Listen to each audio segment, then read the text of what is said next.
Hello, good evening. कैसे हो आप सभी लोग? आई होप सब एकदम बढ़िया होंगे और मस्त तरीके से अपनी पढ़ाई कर रहे होंगे। आज हम करेंगे बीपीएससी 107 का यूनिट 5। पहले हम फैसिज्म और नाजीज्म के बारे में पढ़ने वाले हैं कि नाजी कौन था, हिटलर कौन था, सॉरी नाजी पार्टी कौन थी और हिटलर कौन था और मसूलिनी कौन था। ठीक है, तो काफ़ी डिक्टेटरशिप की आज हम बात करेंगे कि डिक्टेटरशिप रूल कैसा होता है। ठीक है, जो कि इटली और जर्मनी के अंदर हुआ था। तो ये दो महान इंसान कौन है? ये तो है हिटलर। ठीक है, काफ़ी बोलते हो ना आप अपनी बहन से, यार हिटलर मत बन। मेरा भाई तो मेरे से बहुत बोलता है हिटलर से चुप बैठ जा। ठीक है फिर उसके बाद है ये हमारे जो मतलब इनके बाल उड़ गए हैं, इनका नाम है मसूलिनी जी। इनके पिक्चर क्या है दोनों की। भाई ठीक है, इसके बाद हम कुछ टॉपिक्स के बारे में बात करते हैं कि आज हम कौन कौन से टॉपिक पढ़ने वाले हैं। पहले हम देखेंगे इंट्रोडक्शन, इटली के बारे में पढ़ेंगे कि इटली के अंदर जो डिक्टेटरशिप आई थी, कौन था वो महान इंसान जो डिक्टेटरशिप लेकर आया था, जो डिक्टेटर था। ठीक है, उसकी पार्टी के बारे में जानेंगे, क्या क्या मतलब कॉजेज है, कौन कौन से ऐसे फैक्टर है जिसकी वजह से जो इटली के अंदर डिक्टेटरशिप आई है, अब आई है तो उसका इम्पैक्ट क्या रहा और उसकी आइडियोलॉजी क्या है। ठीक है, ऐसी सेम कथा आपकी हिटलर की होने वाली है। हिटलर कैसे आया था, क्या क्या फैक्टर्स है हिटलर के आने के जर्मनी में, और आ गया है तो ठीक है, भगाने की जरूरत नहीं है। फिर उसके बारे में ये भी जान लेंगे कि क्या उसने किया था इम्पैक्ट की और उसकी आइडियोलॉजी। बहुत छोटा सा चैप्टर है, 15-20 मिनट में हो जाएगा। अब हम बात करते हैं इटली का। तो इटली की अगर पोजिशन हम देखें तो ये हमारा मेडिटेरियन सी के वहाँ पर आता है। ठीक है, पोजीशन एक बार आप खुद गूगल सर्च कर लेना इटली के नाम से, आपको पता चल जाएगा कहाँ पे है, यूरोपियन कंट्रीज के वहाँ पे। ठीक है, तो भाई ये क्या करता है, ये काफ़ी वनरेबल है। ठीक है, काफ़ी इंपॉर्टेंट रोल प्ले करता है एक्सटर्नल पॉलिसीज़ को शेप करने में। अब जैसे हमारा इंडिया है, इंडिया ऐसे ऐसे ऐसे नीचे से है ना, अरे ये डिब्बा क्यों बन गया ऐसे ऐसे चौक ऐसे ट्राइंगल की शेप में। तो यहाँ पे क्या है, पूरा समुद्र है ना, इंडियन ओशियन है। तो यहाँ पे हम पॉलिसी बनाते हैं, नहीं बनाते हैं ना। तो ऐसी हमारा इटली है जहाँ पे क्या है, मेडिटेरियन सी है। ठीक है, और यहाँ पर इटली क्या करता है, काफ़ी इंपॉर्टेंट रोल प्ले करता है, किस लिए, पॉलिसीज बनाने में। ठीक है जी, बाहर की पॉलिसीज बनाने में। जैसे कि कोई भी कंट्री है, किसी भी दूसरी कंट्री में वो सामान लेकर जा रही है शिप के थ्रू, तो उससे पूछना पड़ेगा ना इटली से कि हाँ जी हम जा सकते हैं, हमको परमिशन दोगे, तुम नहीं दोगे। ठीक है, तो जो ये वनरेबिलिटी है किसकी, इटली की, ये क्या करती है, ये एस्पिरेशन है किसके लिए, इटली के लिए, उसे एक मेडिटेरियन पावर बना के देती है। ठीक है, जैसे इंडियन ओशियन के अंदर इंडिया की पावर है ना, अब धीरे धीरे तो वैसे चाइना बिना बात के आ जाता है यहाँ पे, अपना अपना खुद का पावर दिखाता है, लेकिन पावर तो हमारा होना चाहिए। ऐसी ही इटली की पावर है कहाँ पर, मेडिटेरियन सी के अंदर, क्योंकि उसका भाई वहाँ पे वो उसका बाउंड्री है ना, इसलिए। ठीक है, जैसे जिससे वो क्या करता है, प्रोटेक्ट करता है कमर्शियल और मैरिटाइम इंटरेस्ट को। ठीक है, अब मसूलिनी और फैसिज्म पार्टी का राइज कैसे हुआ है, क्या हो रहा था कि इटली के अंदर इकोनॉमिक क्राइसिस आ रहे थे, समाज में सभी के सभी लोग परेशान थे। देखो होता क्या है, हम डिक्टेटरशिप पढ़ रहे हैं। ठीक है, डिक्टेटरशिप कब आया था इटली और जर्मनी के अंदर, मैं आपको सिंपल सा बताती हूँ। देखो हुआ क्या था, पहले राजा महाराजा रूल किया करते थे। ठीक है, अब फर्स्ट वर्ल्ड वॉर हुआ। फर्स्ट वर्ल्ड वॉर आपका 1914 से लेके 1918 तक चलता है। यूरोपियन कंट्रीज ने पार्टिसिपेट करा फर्स्ट वर्ल्ड वॉर के अंदर, उनकी हालत हो गई बदतर से बदतर, लोग परेशान हो गए, फूड शॉर्टेज आ गया था, इकोनॉमिक क्राइसिस आ गया था, बहुत लोग दंगे पे दंगे करे जा रहे थे। ठीक है, तो बिल्कुल समाज की सिचुएशन बिल्कुल बेकार हो गई थी। अब मुझे बताओ, कभी भी कोई प्रॉब्लम होती है, कोई भी दिक्कत आती है, तो लोग किसको ब्लेम करते हैं, सरकार को। वो डिक्टेटरशिप हो, वो डेमोक्रेसी हो, वो मोनार्की हो, कोई भी किसी भी तरह की गवर्नमेंट हो, लेकिन लोग किसको ब्लेम करते हैं, सरकार को। सरकार के अंदर कमी है, इसी की वजह से इकोनॉमिक क्राइसिस आया है। यही भगा था वॉर में लड़ने के लिए, ले लिया प्रसाद। ठीक है, ऐसे लोग बोलते हैं। ठीक है, तो ऐसी दिक्कत आ रही थी कहाँ पे, यूरोपियन कंट्रीज में। ठीक है, और यही रीजन था क्या, ये डिक्टेटरशिप का आने का। ठीक है, तो सेम यहीं पे बोला गया है कि क्या होता है, फर्स्ट वर्ल्ड वॉर के बाद इकोनॉमिक क्राइसिस आता है, सोशल अनरेस्ट आता है, समाज में बिल्कुल बेकार हो गई थी, मतलब समाज में दिक्कतें हो रही थी, जो इकोनॉमी थी वो बिल्कुल बेकार हो गई थी। किसके अंदर, इटली के अंदर। कब, फर्स्ट वर्ल्ड वॉर के बाद। यही क्या करता है, यही क्रिएट करता है ग्राउंड किसके लिए, सोशलिस्ट और रिवोल्यूशनरीज के लिए, कि आओ लड़ो झगड़ो बोलो सरकार से कि हटो यहाँ से, जब तुम्हारे कुछ बस की नहीं है तो हटो, ठीक है। तो ऐसे ही हमारा क्या आता है, मसूलिनी क्या होता है, ओरिजिनली एक सोशलिस्ट पार्टी से बिलोंग करता था, जो फेवर करता था किसको, नेशनलिस्ट और डिसकंटेंट, और ये ही क्या करता है, फैसिस्ट मूवमेंट के फॉर्म करता है कब, 1919 के अंदर, ठीक है। ये क्या करता है, गवर्नमेंट के अगेंस्ट एक पार्टी बनाता है, एक आंदोलन छेड़ता है कि देखो हमको बहुत हो गया, समाज के अंदर बहुत दिक्कत आ रही है, तुम तो कुछ कर नहीं रहे हो, हमको ही कुछ करने दो, ठीक है। सोशलिस्ट, कैपिटलाइज और नेशनलिस्ट, ठीक है। नेशनलिस्ट के फेवर था, बोलता था कि देखो सोशलिस्ट होना चाहिए सारी चीजें, कौन, मसूलिनी, ठीक है। देन इसके बाद हम देखते हैं फैसिज्म के कौन कौन से कॉजेज है किसके लिए राइज होने के, ठीक है। कौन कौन से कॉजेज है जो ये मसूलिनी की पार्टी है, जो इसकी आइडियोलॉजी है फैसिज्म, ये इसके कौन कौन से कॉजेज है, मतलब कौन कौन से फैक्टर है राइज होने के। तो पहला तो है डिसअपॉइंटमेंट, कौन सी ट्रीटी को लेकर, वर्साइल को लेकर, ठीक है। काफी ज्यादा मतलब जो अलाइड पावर थी वो जीत तो गई थी फर्स्ट वर्ल्ड वॉर के अंदर, कहानी मैंने आपको पहले चैप्टर के अंदर बता दी है, कौन कौन सी पार्टी जीती थी, कौन कौन सी हारी थी, क्या इम्पैक्ट था, सारी चीजें बता दिया, ठीक है। तो हमारे ये जो जर्मनी इटली वगैरह सब हार गए थे, तो फिर क्या होता है कि इनके ऊपर एक ट्रीटी साइन की जाती है वर्साइल, जिसके अंदर बहुत ज़्यादा मतलब होस्टाइल सिचुएशन के लिए रखी जाती है, काफ़ी हरासमेंट वाली मतलब ट्रीटी थी ये, ठीक है। काफ़ी परेशान हो गए थे लोग कि भाई देखो हमारे साथ तो बहुत बेकार ट्रीटमेंट किया गया है, ठीक है, हम ही को ब्लेम कर दिया गया है कि तुम ही ने ये वॉर छेड़ा है, तुम्हारी ही पूरी गलती है, पूरा कंपेंशन वगैरह दो, ठीक है। तो फिर क्या होता है, ऐसी जर्मनी और इटली को दोनों को ब्लेम किया जाता है जो हार गई थी। सोशल इकोनॉमिक कंडीशन बिल्कुल बेकार की थी, लोगों के अंदर नहीं, अनएम्प्लॉयमेंट सोसाइटी के अंदर फैल रहा था, इकोनॉमिक इंस्टेबिलिटी थी किसके अंदर, सोसाइटी के अंदर, ठीक है। इकोनॉमी बिल्कुल डाउन जा रही थी और बेरोजगारी बढ़ती जा रही थी। सोशलिज्म और नेशनलिज्म के बीच में आपस में एक कन्फ्लिक्ट चल रहा था, एक लड़ाई चल रही थी। तो लड़ाई चल रही है, समाज के अंदर बिल्कुल दिक्कतें पैदा हो रही है, लोगों के पास जॉब नहीं है, लोग ताशे खेल रहे हैं, खाने पीने के लिए खाना नहीं है, तो भाई क्या होगा, कुछ ना कुछ तो भयंकर तो होगा ही नहीं। लोग क्या सरकार को फेवर करेंगे, चलो भाई कोई बात नहीं, हम तो बिना खाए जी लेंगे, हम तो ताश पत्ते खेल के अपनी जिंदगी बिता लेंगे, ऐसे थोड़ी नहीं होता है। कुछ लोग तो होंगे थोड़े से दिन में दिमाग होगा, बोलेंगे कि हाँ यार हमको जॉब चाहिए, हमको अपने परिवार को पालना है, ठीक है। तो सोसाइटी के अंदर ऐसे कुछ लोग आते हैं। मसूलिनी क्लेम करता है कि जो कम्युनिज्म है, claim that rise of communism, अच्छा वो बोलता है कि जो कम्युनिज्म है वो एक थ्रेट है किसके लिए, इटली के लिए, ठीक है। कौन, मसूलिनी, ठीक है। अब क्या होता है, जो फैसिज्म पार्टी ये आई थी, ये अपना एक मूवमेंट बनाती है। अभी मैंने आपको बताया 1991 के अंदर मसूलिनी क्या बनाता है, एक मूवमेंट क्रिएट करता है किसके अगेंस्ट, गवर्नमेंट के अगेंस्ट, ठीक है। ये जो मसूलिनी का जब पार्टी जीत जाता है, ठीक है, पावर में जब आ जाते हैं, उसके बाद इनका क्या इम्पैक्ट रहा है।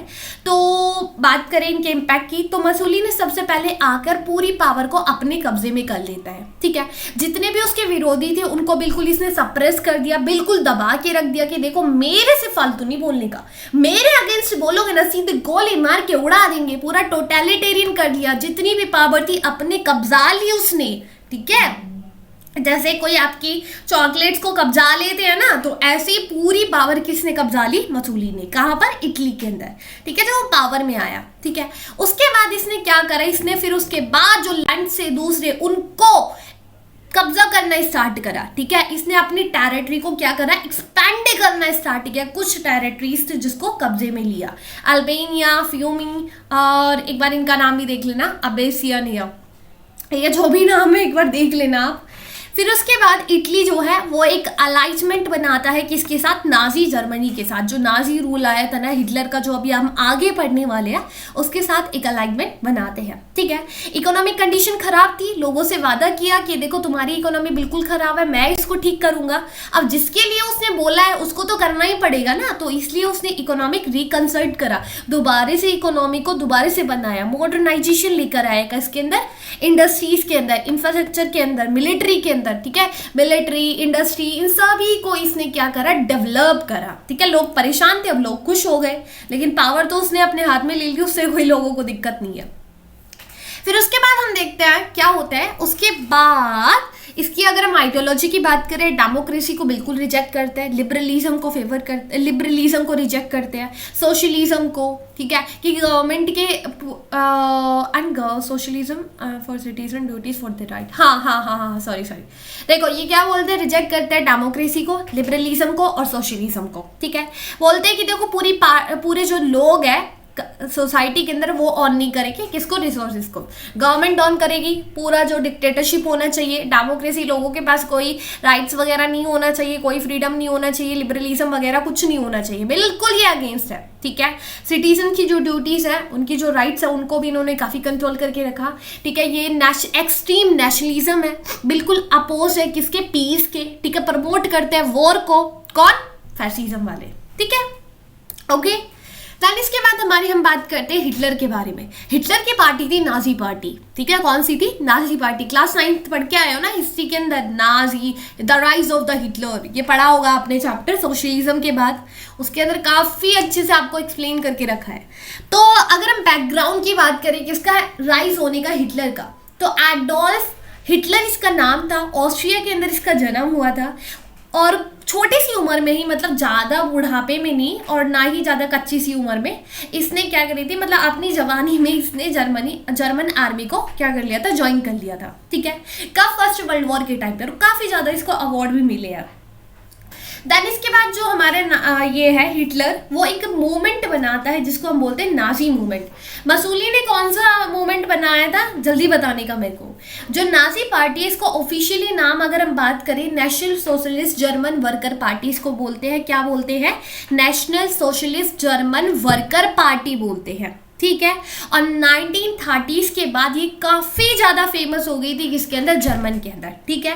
वर्ल्ड वॉर के बाद, फर्स्ट वर्ल्ड वॉर के बाद सिचुएशन बेकार थी, ठीक है, वही सारी सेम चीज़ें की इकोनॉमिक कंडीशन बिल्कुल बेकार हो चुकी थी, बिल्कुल इंटरनेशनल जो रिलेशन थे वो बिल्कुल ख़राब थे, जो सोशलिस्ट थे, कैथोलिक्स थे, जो ज्यूज थे जर्मन के अंदर, उनको काफ़ी ज़्यादा ब्लेम किया जा रहा था कि आप ही की वजह से ये सिचुएशन हुई है। इकोनॉमिक क्राइसिस आ रहा था किसके अंदर, जर्मनी के अंदर। अलग अलग तरीके के प्रोपोगेंडा सोसाइटी के अंदर फैल रहे थे, लोग रैली कर रहे थे, उसी के कारण हमारे एक बड़े महान, बड़े तो नहीं, बस एक बड़ा महान क्या आता है, एक लीडर सामने आता है जो लोगों से प्रॉमिस करता है कि जितनी भी तुम्हारी दिक्कतें हैं इनको मैं दूर कर दूंगा, इनको बिल्कुल मैं जड़ से हटा दूंगा। वो होता है हिटलर, ठीक है। वो बोलता है, हिटलर क्या बोलता है कि देखो जितनी भी इकोनॉमिक कंडीशन है इसको मैं सारी को ठीक कर दूंगा, ठीक है, और जितनी भी हमारी टेरिटरी जो अलाइड पावर है उन्होंने कब्जा के रखी है, मैं उनको दोबारा से ले लूंगा, ठीक है, मैं तुम्हारे को शांति दिला दूंगा, ठीक है। अब राजा से पूरा ले लिया जाता है कब्जे में। अब हमारे जो नाजीज़म है वो क्या करता है, अपनी गवर्नमेंट बना लेता है, क्या करता है, अपनी सरकार बना लेता है। इम्पैक्ट की अगर हम बात करें नाजी की, तो नाजीज़म जब आता है, मतलब जब हिटलर पावर में आता है, सेम वो पूरा डिक्टेटर कर लेता है, मतलब डिक्टेटरशिप ला देता है, पूरा जो कंट्रोल था टोटलिटेरियन, बिल्कुल जो पावर थी उसको कंट्रोल करके रख लेता है कि देखो मेरे अलावा कोई अपोजिशन पार्टी वगैरह नहीं होनी चाहिए, पूरा डिक्टेटरशिप होना चाहिए। जो इंडिविजुअल एक पर्सन की जो फ्रीडम है, जो बोलने की फ्रीडम है, उसके ऊपर बहुत तरह की रिस्ट्रिक्शन लगा के रखी थी कि मेरे अगेंस्ट तो किसी को कुछ फालतू ही नहीं बोलने का, बिल्कुल मुंह बंद के रखे, ठीक है, बिल्कुल अलग अलग तरीके की उसने क्या रखी थी, रिस्ट्रिक्शन रखी थी, ठीक है। इसने क्या करा था, जो भी पॉलिटिकल अपोनेंट्स थे, जो मिनोरिटीज ग्रुप थे, अगर वो उसके अपोज जाते किसके, हिटलर के, तो इसने टेरर का यूज करा, सीधे उनको उड़ाने की धमकी दी, ठीक है, और उड़ाया भी इसने। हिटलर ने क्या करा, हिटलर ने एक पॉलिसी लेकर आया रीआर्मेंट की, ठीक है, वहां पर वो आर्मी तैयार कर रहा था किसके लिए, वॉर के लिए, ठीक है। नाजी की जो आइडियोलॉजी है वो किसके लिए है, रेसिज्म के लिए। मतलब ये क्या बोलता है, ये बोलता है कि जो मतलब आर्यंस है वो सुप्रीम है, ठीक है, जो आर्यंस है वो सुप्रीम है, जो ज्यूस है वो बिल्कुल मतलब डाउन है, ठीक है। मतलब काफ़ी ज़्यादा रेसिज्म को लेकर, रेस को लेकर इसकी आइडियोलॉजी थी, और इसने काफ़ी ज्यूस को मारा भी था, ठीक है, बहुत बुरी इसने हालत करी थी। जब भी तो बोल रही हूँ कि वो चैप्टर पढ़ के आना एक बार। और जो भी प्रोपोगेंडा फैलाता, ठीक है, इसने नाजी के उस पर प्रोपोगेंडा फैलाई कि वो तो सबसे बढ़िया रहता है, ठीक है, सेंसरशिप पर लगा के रखी थी कि न्यूज़ वाले भी मेरे अगेंस्ट कुछ नहीं बोल सकते हैं, लोगों के माइंड्स को बिल्कुल बनाया कि देखो जो यंग जर्मन्स है उनके मतलब क्लासेस के अंदर इसने क्या करके रखा था कि सिर्फ जो आर्यंस है वही क्लासेस के अंदर आएंगे, वही स्कूल के अंदर जाएंगे, ठीक है। उन्हीं को पूरी राइट्स दी के रखी थी और बोलने का राइट्स वैसे किसी के पास भी नहीं था। इकोनॉमिक ग्रोथ किया इसने, जो सबसे बड़ी प्रॉब्लम थी जर्मनी के अंदर, जो लोग परेशान थे उसको बिल्कुल इसने अच्छा किया। इंडस्ट्रीज को सेंट्रलाइज करा, मिलिट्री को एक्सपैंड करा, किसने? हिटलर ने, ठीक है। और इसने उसके बाद जो जर्मनी ने क्या करा, एक्सपैंड करा अपनी टेरिटरीज को, ऑस्ट्रिया और चेकोस्लोवाकिया इसको कंट्रोल कर लिया। उसी के बाद हमारा फर्स्ट वर्ल्ड वॉर आउटब्रेक हो जाता है, ठीक है। तो इसने भी काफ़ी अच्छा रोल प्ले करा है, लेकिन हम बोल सकते हैं कि फ्रीडम नाम की कोई चीज़ नहीं थी। हाँ, थोड़ी सी इकोनॉमी, इंडस्ट्रीज, मिलिट्री के अंदर अच्छा काम किया है दोनों ने। काम तो इन्होंने अच्छा किया है, लेकिन पूरी पावर को एक तरीके से कब्जा लेना ये ठीक नहीं था इनका। जो नाजी आइडियोलॉजी को फेवर करते हैं वो हमारे हैगल, नीत्शे और रोजनबर्ग, ठीक है। ये बोलते हैं कि देखो जो इनके अगेंस्ट आता है उनको बिल्कुल अटैक करने का, बिल्कुल बहुत बुरी तरीके से अटैक करने का। ये बिल्कुल अगेंस्ट है किसके? जो ट्रेटी थी वर्साइल की, ठीक है। वो बोलते हैं कि ये तो बिल्कुल बेकार थी, ऐसे किसी को ब्लेम नहीं करना चाहिए।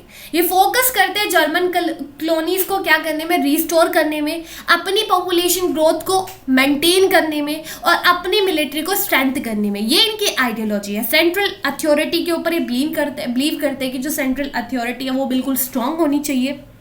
और अबॉलिश करते हैं किसको? अनअर्न्ड इनकम को, कि तुम अनअर्न्ड इनकम दे रहे हो उसको हम अबॉलिश करते हैं और प्रोवाइड की जाएगी क्या? इनकम सभी जर्मन्स को, ठीक है।